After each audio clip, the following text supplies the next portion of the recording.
Hey folks, this is a bit of an advanced technique video involving defense in depth and pushing out from your position.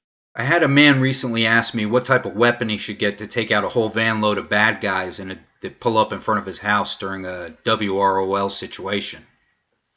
First off, there are too many variables to directly answer that, and secondly, if they pull up in front of your house, you've done something wrong.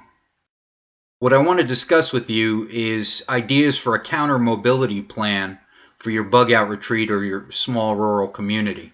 This probably won't have too much value to my urban bug in friends, but who knows.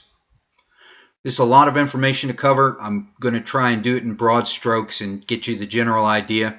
If you have questions, feel free to email me. I'd like to help you out, but I want to keep it brief if possible. In a WROL situation, urban centers may evacuate with potentially tens of thousands of people streaming out of the cities looking for sanctuary in the countryside.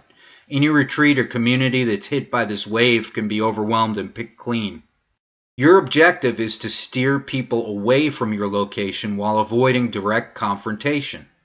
A secondary objective is to set up defensively so that attrition will discourage further advances. This is a force multiplier.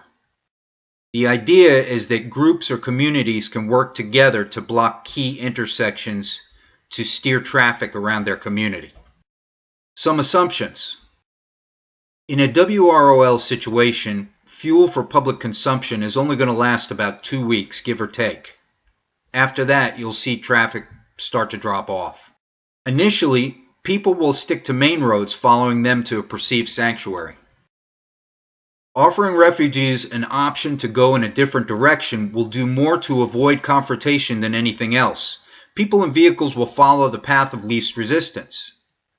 Modern people are not used to walking, so they'll stick to their vehicles until they're out of fuel. The specific threat from vehicles is that they can carry a large number of people and be on your position quickly.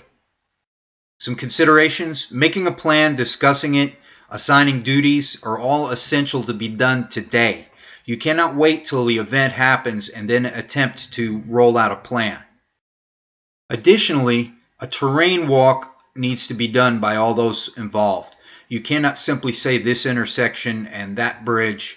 You need to go and look and decide together. Something to consider is actually marking trees that you might use in barriers. There are 5 basic steps to implementing this plan. First thing is identify the blocking points and methods.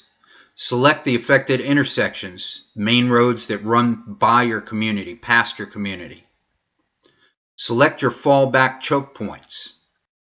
For your obstacles, you'll need pre-made official-looking signs with official-looking barriers to block the intersections at the farthest point out.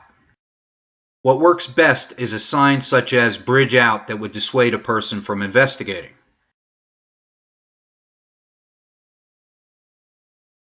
Farther in, out of sight of the initial sign, will be your actual obstacle or barrier. The barriers can be a combination of ditches, log barriers, abatis. An abatis can be improved with chains and spikes.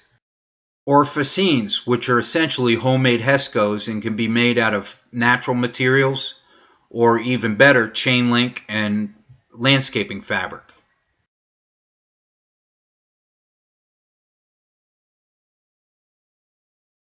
The obstacles need to be substantial enough to deter the person that bypasses your signs. Dropping one tree across the road is not going to deter the guy that's packing a winch or a chainsaw on his pickup truck. Obstacles should always be observed, but due to manpower issues in this type of scenario, that's not always possible. An option that you could possibly use would be deer cameras or some type of security cameras that would feed back to a central location, so one person could essentially be tasked with monitoring all of your obstacles. Here's an example of a basic layout. Note that I picked a more or less ideal situation. Wooded countryside, a bridge over a river. Most sites are not going to be this easy. You're going to have to improve them with ditches, lots of trees knocked down, old vehicles, whatever you can find to apply. Step number 2, assign the tasks with redundancy. Double up on assignments to allow for the person that does not get the word or is out of pocket when the whole thing occurs. Number 3, identify trigger point and communications. At what point will you implement the plan? What circumstance or set of circumstances will cause you to initiate? And how will that be communicated to all members of the group? Number 4, pre-make and pre-stage the material if feasible.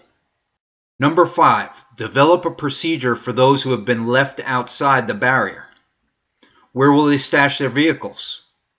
What entry point is preferable for them to use? How will they communicate friendly ID? An armband? Radio communications? Use your imagination. This is just a quick overview to get you thinking. There are a lot of different ways you can approach this. It's up to your imagination. Some good resources to get you thinking would be the Forestry Service Guide to Vehicle Barriers, World War II British Homeguard Plans, and the U.S. Army Guide to Field Fortifications, all of which I have links to below. For some interesting reading regarding delay and attrition tactics, read up on the Finnish Army's Winter War and the World War II Red Army's Partisan Manual. If you have any questions, let me know.